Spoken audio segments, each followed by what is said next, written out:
Hello दोस्तों, स्वागत है आपका इन्फ्लेशन सीरीज पार्ट 2 में।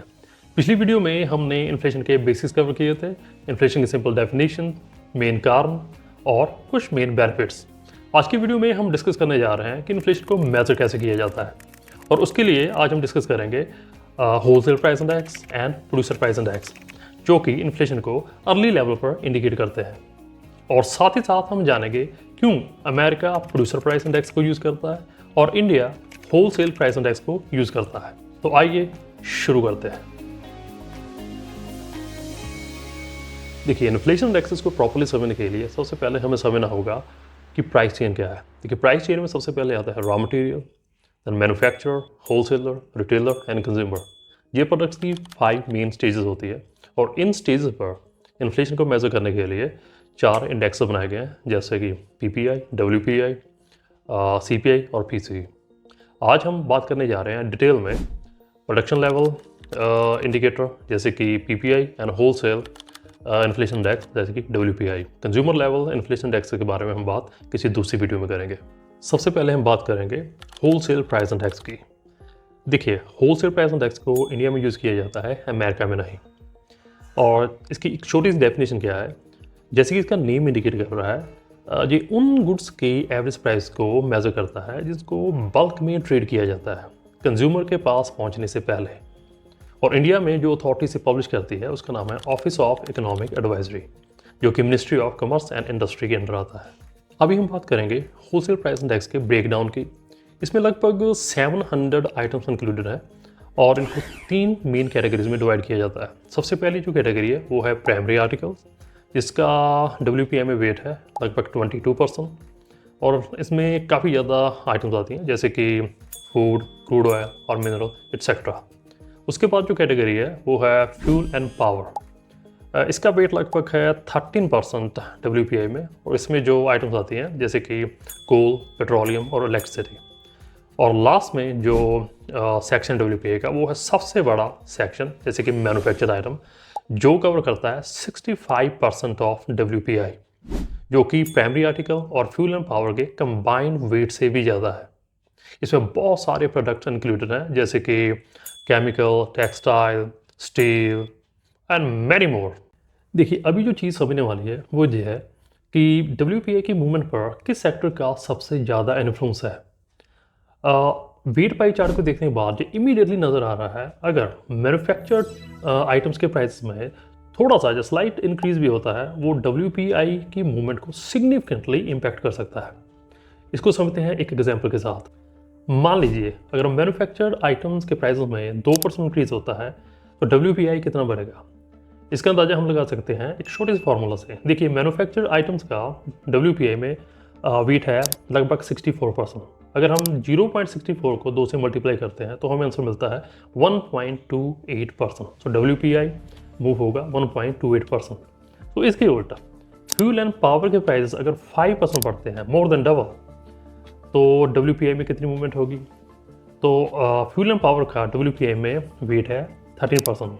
0.13 मल्टीप्लाइड बाई 5, तो हमारे पास आंसर आता है 0.65%। तो आपने देखा, अगर मैन्युफैक्चर्ड आइटम्स के प्राइसेस में 2% इंक्रीज होता है तो WPI मूव होगा 1.28%। इसके उल्ट अगर फ्यूल एंड पावर के प्राइस में 5% इंक्रीज होता है, जो कि मोर देन डबल है, बट WPI सिर्फ मूव होगा 0.66%। यही है वेट का खेल।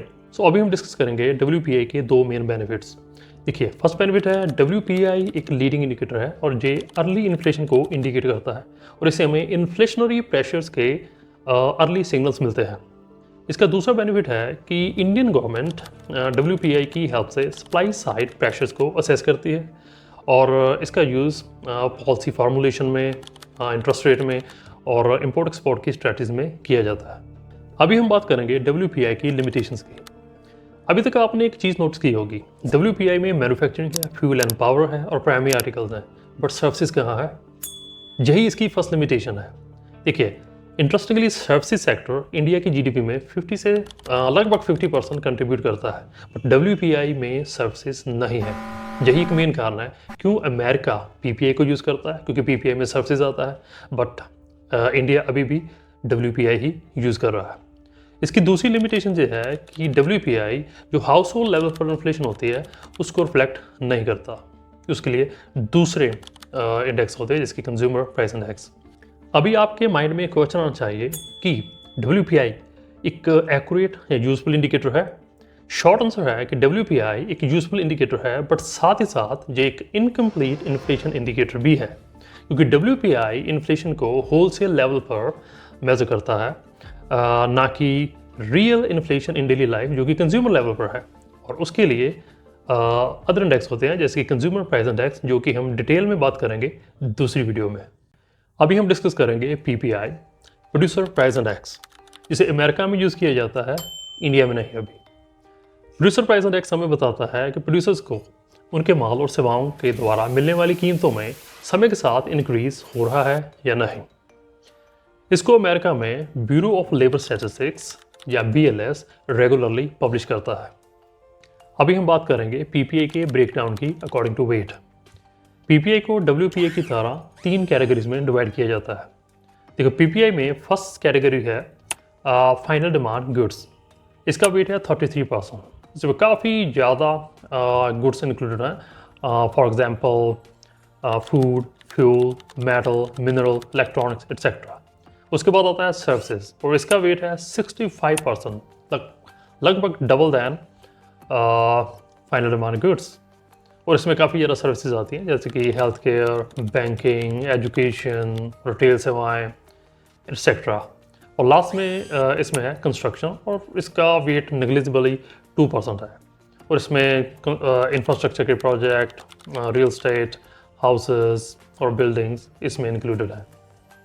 देखिए, वेट पाई चार्ट से ये बिल्कुल एविडेंट है कि मॉडर्न इकॉनमीज सर्विसेज सेक्टर द्वारा डोमिनेट किए जा रहे हैं। जैसे कि अमेरिका में PPI में सर्विसेज सेक्टर का 65% वेट है। इसीलिए बहुत सारी मॉडर्न इकॉनमीज PPI को ऑलरेडी एक्सेप्ट कर चुकी हैं, क्योंकि ये ज़्यादा प्रैक्टिकल है और एक्यूरेट है।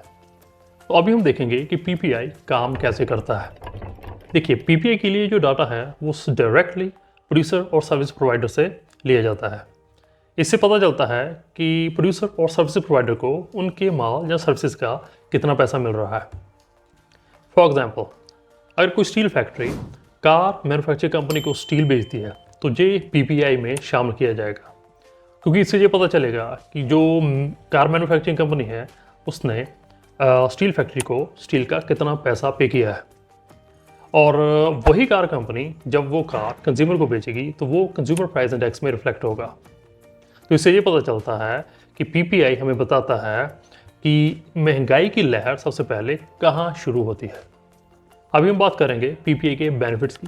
देखिए, first and foremost main benefit ये है कि PPI एक लीडिंग या अर्ली इंडिकेटर है। ये हमें बताता है कि इन्फ्लेशन की दिशा क्या होने वाली है। देखिए, अगर प्रोडक्शन की कॉस्ट बढ़ेगी, ये कॉस्ट धीरे धीरे कंज्यूमर लेवल तक भी पहुंचेगी। फॉर एग्जांपल, अगर स्टील और सीमेंट महंगा होता है और कुछ महीनों में ये कॉस्ट कंस्ट्रक्शन में और ऑटोमोबाइल्स में भी रिफ्लेक्ट होगी। PPI का दूसरा बेनिफिट ये है कि PPI में सिर्फ गुड्स ही शामिल नहीं है, जैसे कि ऑलरेडी हम डिस्कस किया है, PPI में सर्विसेज भी है और कंस्ट्रक्शन भी है। और इसके कारण इससे हमें पूरी अर्थव्यवस्था की तस्वीर मिलती है। देखिए, PPI का तीसरा बेनिफिट है बिजनेसेस और पॉलिसी मेकिंग में। देखिए, बिजनेसेस को PPI की हेल्प से इनपुट कॉस्ट का पता चलता है और वो अकॉर्डिंगली अपनी प्राइसिंग स्ट्रेटजीज को एडजस्ट कर सकते हैं।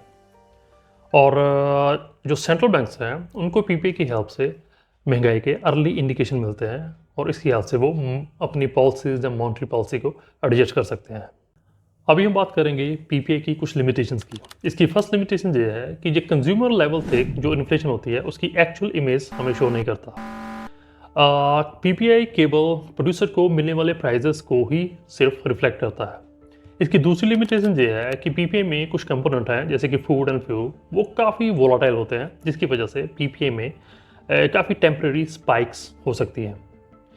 थर्डली, PPI विकासशील देशों में यूज़ नहीं किया जा रहा, क्योंकि इन देशों में या इन इकोनॉमीज में सर्विसेज और प्रोडक्शन के डाटा कलेक्शन मेथड ज़्यादा स्ट्रॉन्ग और रोबस्ट नहीं है। तो ये थे WPI एंड PPI इंडेक्स, जो इन्फ्लेशन को कंज्यूमर तक पहुंचने से पहले कैप्चर करते हैं। अगली वीडियो में हम डिस्कस करेंगे CPI एंड PCE, जो कंज्यूमर लेवल इन्फ्लेशन को ट्रैक करते हैं। ये दोनों इंडेक्सेस इकोनॉमिस्ट और सेंट्रल बैंक्स के लिए बहुत ज़्यादा इंपॉर्टेंट है, और अगर आप शेयर मार्केट में हैं तो आपके लिए और ज़्यादा इंपॉर्टेंट हो जाते हैं। So make sure you subscribe this channel and don't miss next part.